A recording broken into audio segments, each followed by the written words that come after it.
तेरा वचन मेरे पाँवों के लिए दीपक है और मेरे मार्ग का उजियाला है। तेरा वचन मेरे पाँवों के लिए दीपक है। 10 दिसंबर पहला पाठ नबी ईसायास का ग्रंथ अध्याय 40 पद संख्या 1 से 5 तथा 9 से 11 तक। प्रभु का मार्ग तैयार करो। तुम्हारा ईश्वर ये कहता है, मेरी प्रजा को सांत्वना दो, यरूशलेम को ढांढस बंधाओ और पुकार कर उससे ये कह दो कि उसके विपत्ति के दिन समाप्त हो गए हैं और उसके पाप का प्रायश्चित हो चुका है। प्रभु ईश्वर के हाथ से उसे सभी अपराधों का पूरा पूरा दंड मिल चुका है। यह आवाज आ रही है, निर्जन प्रदेश में प्रभु का मार्ग तैयार करो, हमारे ईश्वर के लिए मैदान से रास्ता सीधा कर दो। हर एक घाटी भर दी जाए, हर एक पहाड़ और पहाड़ी समतल किए जाएं, खड़ी चट्टान को मैदान और कगार को घाटी बना दिया जाए। तब प्रभु ईश्वर की महिमा प्रकट हो जाएगी और सब शरीरधारी उसे देखेंगे, क्योंकि प्रभु ने ऐसा ही कहा है। सियोन को शुभ संदेश सुनाने वाले ऊंचे पहाड़ पर चढ़ जाओ, यरूशलेम को शुभ संदेश सुनाने वाले अपनी आवाज ऊंची कर दो। निडर होकर यूदा के नगरों से पुकार कर यह कह दो, यही तुम्हारा ईश्वर है। देखो, प्रभु ईश्वर सामर्थ्य के साथ आ रहा है और सब कुछ अपने अधीन कर लेगा।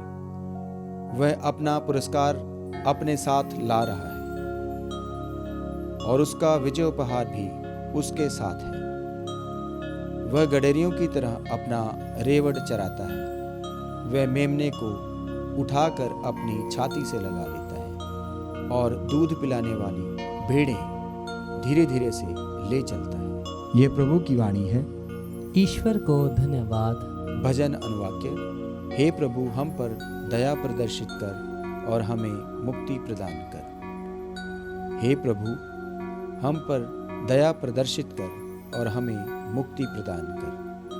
प्रभु ईश्वर जो कुछ कहता है मैं उसे ध्यान से सुनूंगा। वह अपनी प्रजा को शांति का संदेश सुनाता है। जो उस पर श्रद्धा रखते हैं उनके लिए मुक्ति निकट है।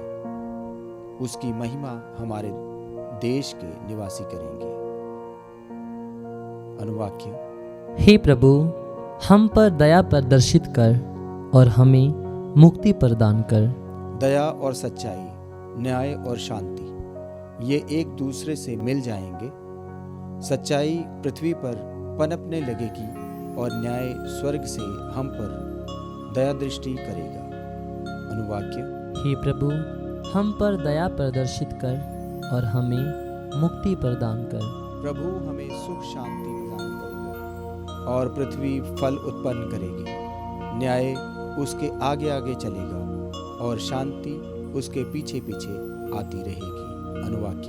हे प्रभु, हम पर दया प्रदर्शित कर और हमें मुक्ति प्रदान कर। दूसरा पाठ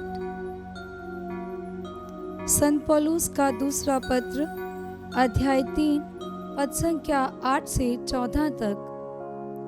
प्यारे भाइयों, ये बात अवश्य याद रखिए कि प्रभु की दृष्टि में एक दिन 1000 वर्ष के समान है और 1000 वर्ष एक दिन के समान।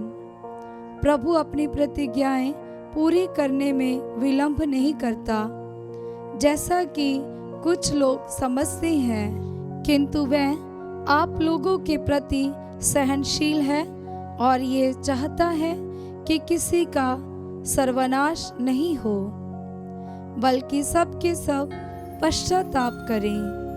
प्रभु का दिन चोर की तरह आ जाएगा। उसी दिन आकाश गरजता हुआ विलीन हो जाएगा, मूल तत्व जलकर पिघल जाएंगे और पृथ्वी तथा उस पर जो कुछ है वह सब भस्म हो जाएगा। यदि ये सब इस प्रकार नष्ट होने को है, तो आप लोगों को चाहिए कि पवित्र तथा भक्तिपूर्ण जीवन व्यतीत करें और उत्सुकता पूर्वक ईश्वर के दिन की प्रतीक्षा करें। उस दिन आकाश जलकर विलीन हो जाएगा और मूल तत्व ताप के कारण पिघल जाएंगे। हम एक नए आकाश तथा एक नई पृथ्वी की प्रतीक्षा करते हैं। यहाँ धार्मिकता निवास करेगी। इसलिए प्यारे भाइयों, इन बातों की प्रतीक्षा करते हुए इस प्रकार प्रयत्न करते रहिए कि आप लोग प्रभु की दृष्टि में निष्कलंक, निर्दोष तथा उसके अनुकूल हों। ये प्रभु की वाणी है। ईश्वर को धन्यवाद। जय घोष हालेलुया। अनुवाक्य। हालेलुया। प्रभु का मार्ग तैयार करो, उसके पथ सीधे कर दो। सब शरीरधारी ईश्वर के मुक्ति विधान के दर्शन करेंगे। अनुवाक्य। हालेलुया। पवित्र सुसमाचार संत मार्कुस के अनुसार अध्याय 1 पद संख्या 1 से 8। ईश्वर के पुत्र यीशु मसीह के सुसमाचार का प्रारंभ नबी ईसायास के ग्रंथ में लिखा है।